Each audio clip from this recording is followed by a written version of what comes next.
Hi everyone, my name is Ksenia, and today I don't have any script or makeup because I wanted to talk about a personal topic, which is mental health.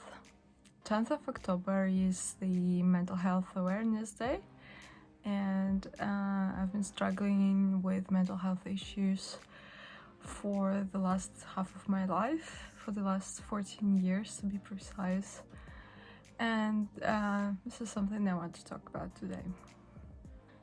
My channel is Sustained Ksenia, and here I share things about minimalism, sustainability, zero waste, and mental health.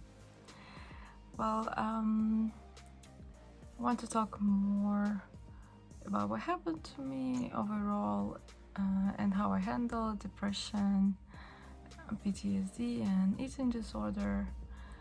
I wasn't diagnosed eating disorder until last year, but I've definitely had it for the last 14 years, together with depression and other things.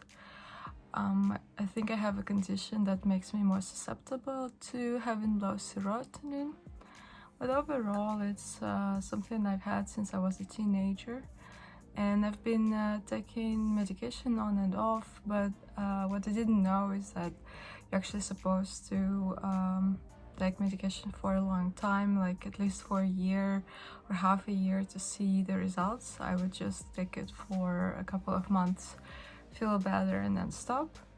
So I want to acknowledge the fact that I'm extremely privileged and that here in the Netherlands, thanks to my health insurance, I managed to get help for a psychotherapist, and I can get medication. And for my eating disorder, I also talked to a dietitian. The eating disorder, I've had it for a very long time, like I said, but I never admitted it to myself and to others. It was a big secret that I kept from everyone, even my family. Like my parents didn't know that I had bulimia when I was living with them, and then at some point I suffered from binge eating. So it's when you eat uncontrollably because you really feel zest for food, but then you end up hating yourself. And before I would vomit, but now I don't do that anymore. But still, it's a big it was a big weight on my shoulders, and I didn't want to share it with anyone because it was something very shameful. The big breakthrough was because on at the background of my medication, I shared about it with my psychotherapist and then with my partner, and then I realized that I've had it for all my adult life.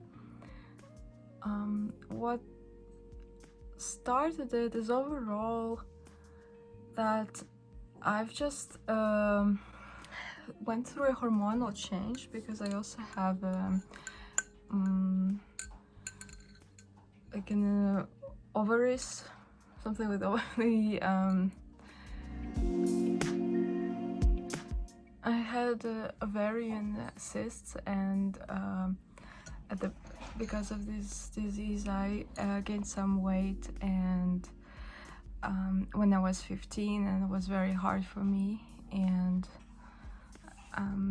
I felt different from other girls. I thought they were so slim and beautiful, and I wasn't like that.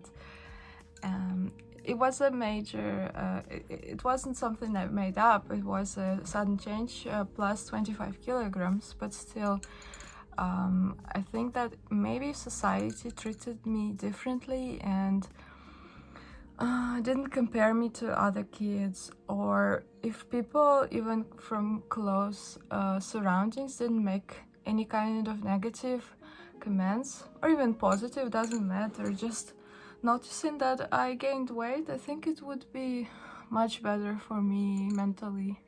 And that's why I think it's extremely hard out there for people of any gender to be commented on their appearance, no matter what it is, because I think out of 100 of positive reviews, out of 100 of reviews, you remember the one negative one, which was specifically about your flaw, or even not a flaw, about your feature, which is different from others, and therefore is commented on negatively, and you remember about it. And for me, it was my weight. And I've been trying all sorts of diets and exercise, and my weight was going up and down every year. I was losing on and off about 6 kilograms every year, so losing and then gaining it back, and it was very hard for me. Constant struggle against myself, against my body, against my eating habits, and I determined my value on how much weight I could lose. It didn't even change that much when I met the person I am with now. Despite the fact that I felt loved, I still didn't feel good enough or attractive enough. I thought that this person would leave me for another better looking girl or someone who's more skinny than me, just because I thought that that's what people care about the most, because I did. So so how did I get out of this mentality? Talking to a dietitian helped, because she pointed out exactly the fact that the more you restrict your body, try not to eat unhealthy foods, the more you want it later on, and the more you binge.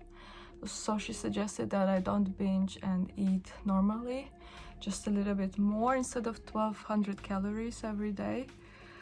So I then read more about food freedom, and I stopped tracking calories, and I definitely stopped eating 1200 calories a day. Below in the comment box of the video, I'm going to link some of the Instagram accounts that helped me, and also my detailed post about eating disorder.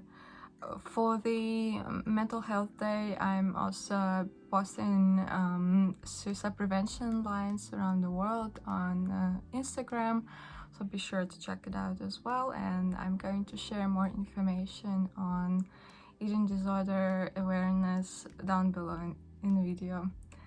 Please take care, stay safe, and please don't value people just on how they look. Don't make mistake like I did. Let me know if you've ever struggled with any kind of mental health issue. Let's make it a safe zone, safe experience for everyone.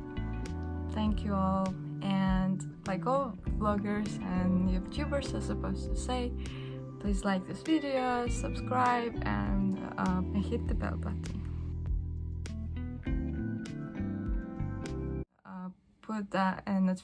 Press a notification button, a bell button, and hit the notification button, and hit the bell button.